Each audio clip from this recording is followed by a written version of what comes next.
Bueno. Eduque-se com Ismael Rocha. Quarta-feira é dia de Eduque-se ao vivo aqui, já estamos em contato com Ismael Rocha. Boa tarde, Ismael, tudo bem? Olá, como vai você? Como vai esta Campinas tão querida, ouvintes CBN? Um prazer estar novamente aqui conversando com todos. Tudo bem, um prazer também te receber aqui mais uma semana no Estúdio CBN. E hoje a gente fala sobre o cyberbullying e o discurso de ódio, né? No Brasil, 29% dos jovens já sofreram bullying, a grande maioria cyberbullying. Somos o segundo país do mundo em número de pessoas que já foram vítimas de cyberbullying e a gente fica atrás somente da Índia. Ismael, quando um indivíduo faz um comentário negativo, vamos dizer assim, usa-se a desculpa de que é liberdade de expressão, mas não é bem assim, né? Tudo tem limite.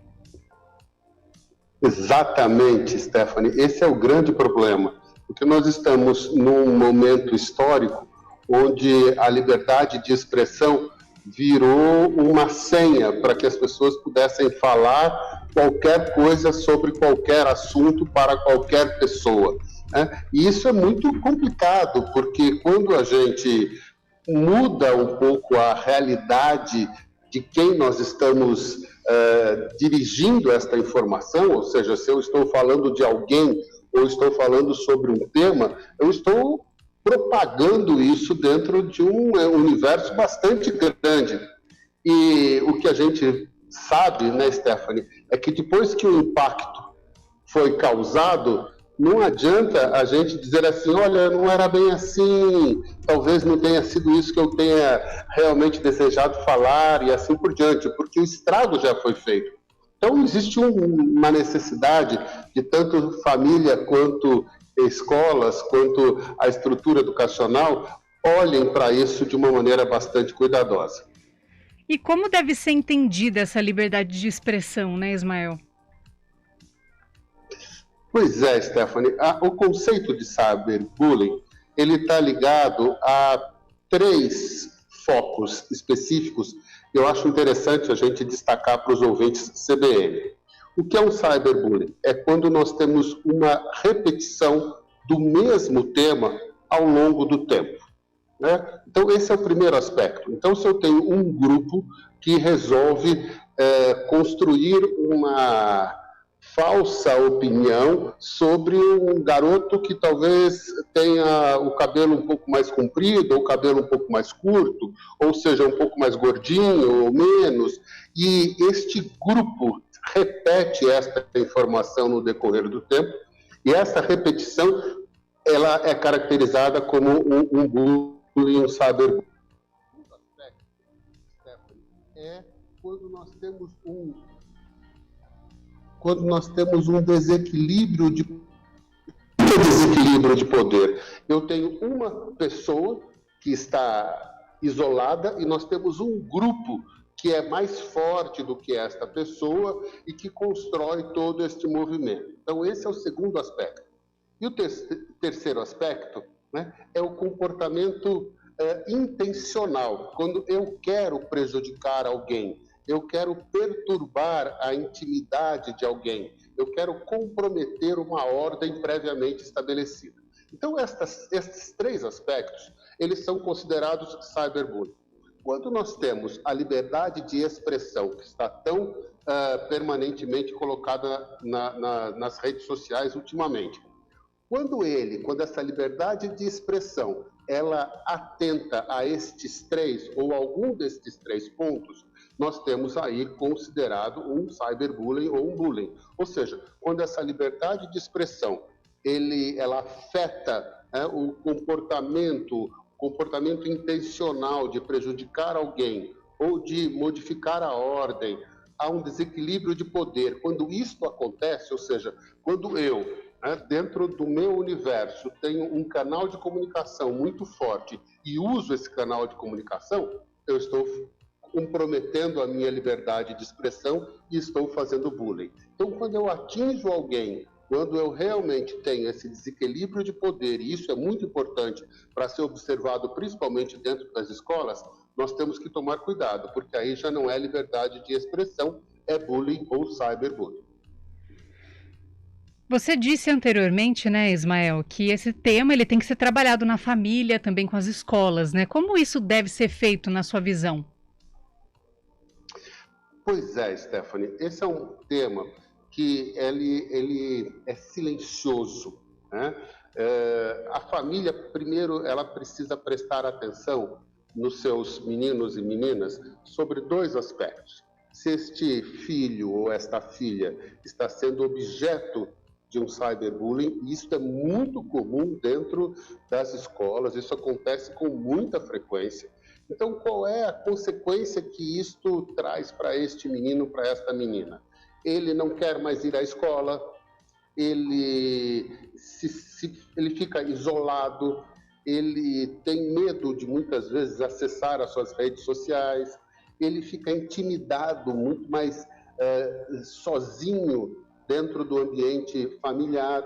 Então, estes são sinais de que está existindo aí um bullying e que este menino, esta menina, eles estão sendo objetos desta situação. E a família tem que cuidar, tem que chegar, encontrar, identificar, bloquear, enfim. A família tem que estar atenta a isso. Do outro lado, a família também tem que estar atenta se o seu filho ou a sua filha não são os que estão construindo o cyberbullying. Ou seja, se eles não estão no seu grupo de WhatsApp, ou seja lá qual a rede social que eles estão usando, eles não estão construindo situações negativas. Então, isso muitas vezes se passa por risadinhas, por não deixar o pai e a mãe chegar perto daquilo que eles estão fazendo naquele momento, comentários muitas vezes no coletivo, na hora do almoço ou na hora do jantar. Então, a família tem que estar atenta a isso. Cuidar quando o menino ou a menina são objetos deste cyberbullying e cuidar quando eles são os atores, quando eles estão realizando esse cyberbullying. E na escola? A escola tem que ter uma ouvidoria, Stephanie, e ouvintes CBN e educadores que sempre nos acompanham. A escola tem que ter uma ouvidoria, ela tem que estar atenta a todo e qualquer comportamento que aparentemente saia do normal. Então, muitas vezes, as crianças, os adolescentes têm até vergonha de chegar para a professora ou para o coordenador ou a coordenadora e falar que eles estão sendo vítimas de uma ação desse sentido. Se há uma ouvidoria e se eles se sentem seguros em relação a isso, eles terão, então, a liberdade e a tranquilidade para chegar e trazer esta informação. Então, isso é muito importante, que a escola crie essa ouvidoria, uma ouvidoria que esteja aberta, que seja segura para que os meninos e meninas possam conversar e trazer esse problema. E, Stephanie, um outro aspecto importante que a escola tem que fazer, ela tem que falar sobre esse tema, mostrar o prejuízo que isso traz, mostrar o impacto que isso realmente leva para jovens, para crianças e para adolescentes. E isso, Stephanie e ouvintes, não é uma coisa relativa a uma disciplina, não é na disciplina de tal coisa que este tema tem que ser conversado ou falado em sala de aula. Esse tema tem que ser comentado na aula de português ou língua portuguesa, na aula de matemática, na aula de história, na aula de geografia. Ele tem que estar presente no discurso, porque, como eu disse, isso é um movimento silencioso, que quando nós percebemos, muitas vezes, esse menino ou essa menina, eles já estão numa situação de angústia, de depressão, e muitas vezes isso leva a situações radicais, que muitas vezes a gente consegue observar, mas temos que criar uma barreira em relação a isso. Temos que estar atentos, porque, Stephanie, hoje, os dados oficiais que nós temos é que 95% dos jovens no Brasil, eles estão nas redes sociais. Praticamente todos os jovens estão nas redes sociais. E as redes sociais, elas encobrem uma série de coisas, encobrem uma série de maldades que às vezes são construídas. Então, a família tem que estar atenta e a escola tem que estar atenta. Esse é um tema que precisa estar presente de uma maneira muito frequente na vida tanto da família quanto da sala de aula. Ismael Rocha, do nosso quadro Edux-se, muito obrigada pela sua participação aqui mais uma semana. A gente segue amanhã, sexta-feira, com as suas gravações e na semana que vem voltamos a nos falar. Ok, Stephanie e ouvinte CBN, mais uma vez, obrigado. Estes temas, eu tenho insistido nisso, Stephanie, eles precisam ser falados em casa. Eles precisam ser comentados na hora do café da manhã, na hora do jantar, no final de semana. Nós não podemos ter bloqueios em relação a esses temas. São temas tabus, mas eles precisam ser ditos em casa e precisam ser trabalhados dentro de sala de aula. Uma boa semana para todos vocês. Tá dado o recado, então. Boa semana para você também, Ismael, e até mais. Até mais. Trânsito. Oferecimento único.